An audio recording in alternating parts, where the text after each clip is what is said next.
राबिया का दिल बहुत तेज धड़क रहा था जब वो गुजरनवाला के काउंसलिंग सेंटर के छोटे से कमरे में बैठी थी। उसके पास उसकी छोटी बेटी आयेशा बैठी थी जो अपनी उंगलियां मां के हाथ में पकड़े हुए थी। सामने इमरान बैठा था। उसकी उम्र 34 साल, चेहरा थाका हुआ और आंखें नीचे की तरफ। और उसके बगल में इमरान की अम्मी थी जो अपनी नजर रबिया पर टिकाए हुए थी, जैसे कुछ कहना चाहती हो लेकिन चुप थी। हवा में सिर्फ फैन की आवाज थी और कभी कभी किसी की सांस लेने की आवाज। रबिया ने अपने दिल में सोचा कि अगर ये कहानी आप पढ़ रहे हैं और आपके दिल में कोई गहरा एहसास जग रहा है तो प्लीज मेरी एक छोटी सी गुजारिश सुन लें। अगर आपको ये पसंद आ रही है तो सब्सक्राइब कर दें ताकि ऐसी और इमोशनल कहानियां आप तक पहुंच सकें। ये बहुत दिल से शुक्रिया होगी आप सबका। उस दिन काउंसलिंग का सेशन शुरू होने वाला था। यह उनका तीसरा मीडिएशन सेशन था। रबिया और इमरान की शादी को अब 7 साल हो चुके थे, लेकिन उनका रिश्ता टूट चुका था। राबिया ने खुला मांगा था और अब कस्टडी का मामला भी कोर्ट में था। इमरान की अम्मी चाहती थी कि राबिया वापस उनके घर आ जाए क्योंकि उनकी बेटी आयेशा के बगैर उनका घर अधूरा था। लेकिन वो बेटी को इमोशनल शील्ड बनाकर राबिया को दबाव डाल रही थी। राबिया 29 साल की थी और उसने बहुत सोच समझकर यह फैसला किया था। वो अपनी बेटी के लिए कुछ भी कर सकती थी, लेकिन उस घर में वापस नहीं जाना चाहती थी जहां मोहब्बत से ज्यादा दबाव था। काउंसलर ने कमरे में आते ही सबको बैठने को कहा। वो एक औरत थी जो बहुत शांत थी। उसने पहले इमरान से पूछा कि आप क्या चाहते हैं। इमरान ने धीरे से कहा कि मैं सिर्फ अपनी बेटी को देखना चाहता हूँ, मेरी माँ भी यही कहती है। रबिया ने अपने हाथ आयेशा के सर पर रखे और सोचा कि यह बात कितनी आसान लगती है लेकिन असल में कितनी मुश्किल है। पहले सेशन में भी यही बात हुई थी। पेपर्स तैयार थे, खुला के पेपर्स, कस्टडी के पेपर्स और हर हफ्ते विजिट का स्केड्यूल। सब कुछ रूटीन बन गया था, लेकिन दिल के अंदर वही पुराना दर्द था। रबिया की याद वापस चली गई उन दिनों में जब वो पहली बार इमरान के घर आई थी। गुजरानवाला का वो छोटा सा मोहल्ला जहां इमरान का पुराना घर था। घर में 2 कमरे थे, ऊपर और नीचे किचन और बैठक। शादी के बाद पहले कुछ महीने तो सब ठीक था। इमरान उसके साथ बहुत प्यार करता था। वो फैक्ट्री में जॉब करता था और शाम को घर आते ही रबिया से बात करता था। लेकिन धीरे धीरे इमरान की अम्मी का असर बढ़ने लगा। वो कहती थी कि बेटी घर संभालो, खाना ऐसे बनाओ, कपड़े ऐसे पहनो, हर छोटी छोटी बात पर ताना। रबिया ने सब बर्दाश्त किया क्योंकि वो नई दुल्हन थी और सोचती थी कि वक्त के साथ सब ठीक हो जाएगा। फिर आयेशा की पैदाइश हुई। वो छोटी सी गुड़िया जैसी थी। रबिया ने उसको गोद में लिया और सोचा कि अब सब बदल जाएगा। लेकिन इमरान की अम्मी ने बेटी को अपने पास रखना शुरू कर दिया। कहती थी कि तुम्हारी सेहत ठीक नहीं है, मैं संभलती हूं। लेकिन असल में वो आयेशा को अपना इमोशनल शील्ड बना रही थी। हर बार जब रबिया कोई बात करती तो अम्मी कहती थी कि बेटी को मत परेशान करो। घर में आवाज बुलंद होती थी। इमरान और उसकी अम्मी के बीच झगड़े, फिर रबिया पर इल्जाम। रबिया चुप रहती थी लेकिन अंदर से टूट रही थी। एक दिन रबिया ने फैसला किया कि वो अलग रहना चाहती है। उसने अपने पेरेंट्स को फोन किया और कहा कि मैं आ रही हूं। इमरान ने रोकने की कोशिश की लेकिन अम्मी ने कहा कि जाने दो, वक्त आने पर खुद वापस आ जाएगी। रबिया ने सिर्फ अपने कपड़े और आयेशा के सामान लिया। घर छोड़ते वक्त उसने इमरान की तरफ देखा था लेकिन वो कुछ नहीं बोला। तब से उनका रिश्ता सिर्फ पेपर्स और विजिट्स तक रह गया था। अब मीडिएशन सेंटर में वो सब बैठकर फैसला कर रहे थे। काउंसलर ने कहा कि आज हम बात करेंगे कस्टडी की। आयेशा को किसके पास रहना चाहिए। रबिया ने अपनी तरफ से कहा कि मैं अपनी बेटी को प्यार से पल रही हूँ, उसके स्कूल का इंतजाम है, उसकी रूटीन है। इमरान ने सिर्फ सर हिला दिया। उसकी अम्मी ने धीरे से कहा कि बेटी तो घर की है, वो वहां सुकून से रहती थी। लेकिन रबिया जानती थी कि यह सुकून नहीं था, सिर्फ दबाव था। हर रोज रूटीन में वो आयेशा को स्कूल छोड़ती, फिर अपनी छोटी सी जॉब पर जाती जहां वो ऑफिस में काम करती थी। शाम को वापस आती और बेटी के साथ खाना बनाती। कोई बुलंद आवाज नहीं, कोई ताना नहीं, सिर्फ शांति। इमरान हर हफ्ते आयेशा को ले जाता था। वो उसको पार्क ले जाता, आइसक्रीम खिलाता, लेकिन घर ले जाता तो अम्मी उसको अपने पास रखती। रबिया को फोन पर बताया जाता कि बेटी ठीक है। कभी कभी आयेशा वापस आती तो चुप रहती। रबिया पूछती तो वो कहती थी कि दादाजी के घर में सब ठीक है, लेकिन माँ के पास ज्यादा अच्छा लगता है। ये बात रबिया के दिल में चुभती थी। लीगल पेपर्स में कस्टडी के लिए वो लॉयर के पास भी गई थी। कोर्ट ने मीडिएशन सजेस्ट की थी ताकि दोनों तरफ से फैसला हो सके। हर सेशन में वही बात। इमरान की अम्मी कहती थी कि बेटी को दोनों घर मिलने चाहिए, लेकिन असल में वो रबिया को वापस लाने का प्लान बना रही थी। रबिया ने अपने दिन की रूटीन याद की। सुबह उठकर आयेशा को स्कूल ड्रेस पहनाती, नाश्ता करवाती, फिर स्कूल बस के लिए वेट, उसके बाद अपना ऑफिस। दोपहर को लंच ब्रेक में फोन पर आयेशा से बात, शाम को घर आकर होमवर्क। कोई झगड़ा नहीं। कभी कभी रबिया सोचती थी कि इमरान के घर में आयेशा कितनी देर तक रोती होगी जब आवाज बुलंद होती थी।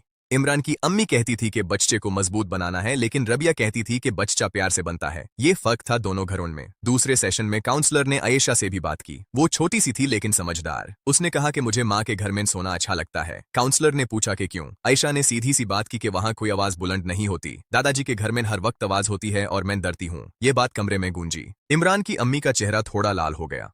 इमरान ने नीचे देखा। रबिया के आंखों में आंसू आ गए लेकिन वो मुस्कुराई। ये ट्विस्ट था जो सब कुछ बदल गया। काउंसलर ने नोट किया। उसने कहा कि बच्चे की फीलिंग इंपॉर्टेंट है। लीगल तौर पर कस्टडी में मां को प्रेफरेंस होती है अगर वो स्टेबल है। इमरान ने अपनी तरफ से कहा कि मैं बेटी से मिलता रहूंगा। पेपर्स अपडेट हुए। खुला के पेपर्स भी फाइनल होने वाले थे। रबिया ने सिग की। उसने सोचा कि ये जीत नहीं है, सिर्फ एक फैसला है। आयशा अब दोनों घरों के दरमियान फांस जाएगी। एक तरफ मां की शांति, दूसरी तरफ बाप का प्यार और दादाजी का घर। सेशन खत्म होने के बाद रबिया आयशा को हाथ पकड़कर बाहर ले आई। इमरान ने पीछे से कहा कि राबिया, बेटी को ठीक से रखना। रबिया ने सिर्फ सर हिला दिया। कोई झगड़ा नहीं, कोई बुलंद आवाज नहीं, सिर्फ डिग्निटी। घर वापस आते वक्त आयशा ने कहा कि मां, आज मैं जल्दी सो जाऊंगी क्योंकि यहाँ शांति है। रबिया ने उसको गले लगाया। उस रात उसने अपने पेरेंट्स से बात की। उन्होंने कहा कि फैसला सही है।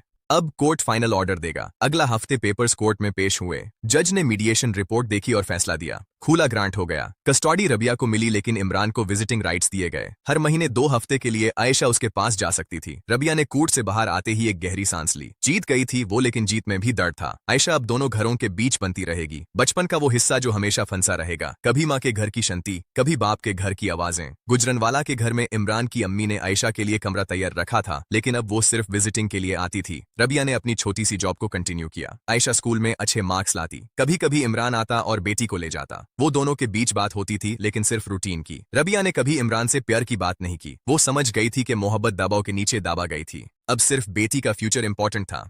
एक दिन आयशा ने माँ से पूछा कि क्या मैं दोनों घर में रह सकती हूँ। रबिया ने उसको गोद में बिठाकर कहा कि हाँ बेटा, तुम दोनों के पास रहोगी। लेकिन दिल में उसने समझा कि कुछ बचपन हमेशा दोनों घरों के दरमियान फंस जाते हैं। उनके लिए यह नॉर्मल हो जाएगा। पेपर्स में सब क्लियर था। खुला फाइनल, कस्टडी रबिया के पास, लेकिन दिल के पेपर्स कभी फाइनल नहीं होते। रबिया ने अपने दिन गुजारे। सुबह आयशा को स्कूल, शाम को घर। कभी कभी वो पुराने घर की याद करती थी, लेकिन वो याद अब दाढ़ नहीं देती थी। इमरान की अम्मी ने एक बार फोन किया और कहा कि बेटी को लेकर आओ कभी। रबिया ने कहा कि विजिटिंग स्केड्यूल के मुताबिक। कोई झगड़ा नहीं, सिर्फ रूटीन। काउंसलिंग सेंटर अब उनके लिए सिर्फ याद बन गया था। वो सेशन जहां आयशा की एक सीधी बात ने सब बदल दिया था। आयशा बड़ी होती गई। वो अब समझने लगी थी कि माँ और बाप अलग रहते हैं, लेकिन दोनों उसे प्यार करते हैं। रबिया ने उसको हर चीज दी जो एक माँ दे सकती है, शांति, प्यार और फ्रीडम। इमरान ने अपनी तरफ से बेटी को टीमें दिया, कभी पार्क, कभी घर पर। लेकिन अम्मी अब चुप थी। उसने समझ लिया था कि बेटी को फोर्स नहीं कर सकते। इमोशनल शील्ड अब काम नहीं कर रहा था। रबिया कभी कभी रात को सोचती थी कि जिंदगी कितनी अजीब है। शादी से शुरू हुई थी मोहब्बत, फिर दबाव, फिर अलग होना, पेपर्स, कोर्ट, मीडिएशन, सब कुछ रूटीन बन गया था। लेकिन आयशा के चेहरे पर मुस्कुराहट देखकर वो खुश होती थी। उसने जीत ली थी, लेकिन जीत में भी एक छोटा सा दाढ़ था। बचपन का वो हिस्सा जो कभी पूरा नहीं हो सकता। दोनों घरों के बीच फंसा हुआ। गुजरनवाला के मोहल्ले में लोग अब भी बात करते थे कि रबिया और इमरान का क्या हुआ। लेकिन रबिया ने कभी किसी से कुछ नहीं कहा। वो अपनी जिंदगी जी रही थी आयशा के साथ। हर हफ्ते इमरान आता और बेटी को ले जाता। रिटर्न पर आयशा कहती थी कि माँ, आज मैं नीचे वाले घर में खेल रही थी। रबिया मुस्कुराती और उसके बाल सहलाती। कोई सवाल नहीं, कोई जवाब नहीं, सिर्फ एक्सेप्टेंस। एक बार कोर्ट ने फाइनल हियरिंग की। सब पेपर्स चेक हुए। जज ने कहा कि माँ को कस्टडी, बाप को विजिटेशन। खुला कंप्लीट। रबिया ने कोर्ट से बाहर निकालते ही आयशा को गले लगाया। उसने सोचा कि अब नई शुरुआत है, लेकिन नई शुरुआत में भी पुराना सच था। बचपन दोनों के बीच फंसा रहेगा। आयशा कभी माँ के घर की शांति में सोएगी, कभी बाप के घर की आवाजों में खेलेगी। यह उसकी जिंदगी का हिस्सा बन जाएगा। रबिया ने अपने पेरेंट्स के घर में कमरा सेट किया। वहां भी गुजरानवाला ही था, लेकिन अलग मोहल्ला। शांति थी वहां, कोई दबाव नहीं। आयशा वहां खुश थी। स्कूल के दोस्त, होमवर्क और माँ के साथ टाइम। इमरान की तरफ से हर महीने विजिट, कभी कभी फोन पर बात। सब डिग्निफाइड था, कोई लाउड आवाज नहीं, बस रूटीन। समय गुजरता गया। आयशा 6 साल की हो गई। वो अब थोड़ी बड़ी बातें करती थी। एक दिन उसने कहा कि माँ, दादाजी के घर में आवाज क्यों होती है। रबिया ने धीरे से समझाया कि हर घर अलग होता है बेटा, तुम दोनों जगह प्यार पाओगी। आयशा ने सर हिला दिया और खेलने चली गई। रबिया ने खिड़की से बाहर देखा, गुजरानवाला की गलियां, लोग और जिंदगी। उसने समझ लिया कि उसकी जीत सिर्फ पेपर्स की नहीं थी, दिल की भी थी। लेकिन दिल में एक जगह अब भी खाली थी जहां पुराना रिश्ता था। इमरान कभी कभी सोचता था कि काश वो पहले कुछ कर पाता, लेकिन अब देर हो चुकी थी। उसने अपनी माँ से बात की और कहा कि अब फोर्स मत करो। अम्मी ने चुप रहते हुए सर हिला दिया। वो भी समझ गई थी कि बेटी को वापस नहीं ला सकते। इमोशनल शील्ड टूट गया था। उस दिन काउंसलिंग में जब आयशा ने सीधी बात की थी कि माँ के पास सुकून है क्योंकि वहां कोई आवाज बुलंद नहीं होती। रबिया ने अपनी जॉब में तरक्की ली। अब वो थोड़ा ज्यादा टाइम आयशा के लिए निकाल सकती थी। दोनों साथ मूवीज देखती, पार्क जाती, कभी कभी रबिया को पुराने दिन याद आते, लेकिन वो उन्हें दूर कर देती। अब फोकस सिर्फ फ्यूचर पर था, आयशा के फ्यूचर पर। वो जानती थी कि बचपन के कुछ टुकड़े हमेशा दोनों घरों के दरमियान रहेंगे, कभी माँ के पास, कभी बाप के पास। ये उसकी जिंदगी का नया नॉर्मल था। काउंसलिंग सेंटर अब बैंड हो चुका था उनके लिए। पेपर्स फाइल में थे, खुला के डॉक्यूमेंट्स, कस्टडी ऑर्डर, सब कुछ सेफ। रबिया ने एक दिन अपने ड्रॉअर में उन पेपर्स को देखा और मुस्कुराई। ये उसकी लड़ाई की निशानी थी, लड़ाई जो चुप चुप के हुई थी, डिग्निटी के साथ। कोई विलन नहीं, सिर्फ दो लोग और उनकी बेटी जो बीच में थी। आयशा बड़ी होती गई, उसने स्कूल में फ्रेंड्स बनाए। कभी कभी वो बाप के घर भी जाती और वहां से स्टोरीज सुनाती। रबिया सुनती और खुश होती। उसने कभी मना नहीं किया, बस ये इंश्योर करती थी कि बेटी सेफ रहे। इमरान भी अपनी तरफ से प्यार देता था। दोनों पेरेंट्स अब अलग थे, लेकिन बेटी के लिए एक थे। रबिया ने एक दिन आयशा से कहा कि बेटा, जिंदगी में कभी दबाव मत साना, प्यार में जीना। आयशा ने समझकर सर हिला दिया। वो छोटी थी लेकिन समझदार। उसने देखा था कि माँ ने कितना बर्दाश्त किया था। अब वो दोनों के बीच बैलेंस बना रही थी।